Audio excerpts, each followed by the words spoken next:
Strategies for learning to code in Japan. Fairly easily and rather effortlessly achieve practical software development skills. A metaphor for how useful programming ability can be for starters. How to achieve productivity quickly. Nobody figures out how to code perfectly the first time. It's mostly luck. Learn just the right skills in the right order. Avoid perfectionism. Not doing something is sometimes the best way to learn something. All problems are pretty much the same. The best way to solve them is usually so simple that a monkey could do it. Let's get started then. Just like a monkey makes sand castles with an hourglass. All our time is of limited duration, so let's get started to code a product for clients.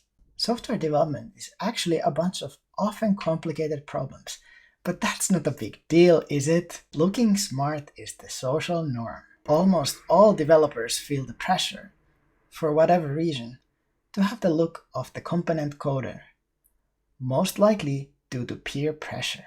If you don't need your code to run during actual product development, stuff it in a module in a separate directory. If you don't regularly turn code into poetry, you probably aren't a good programmer. If you've written 500 lines of code and have an actual working program that doesn't crash, sprint to the finish line.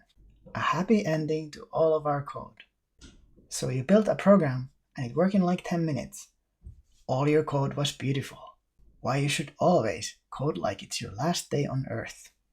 If you always think like it's the last day on Earth, your last day coding, it'll push you just enough to get you to finish whatever you might need to finish. So now that you know it's impossible to not learn the code, go write something, anything.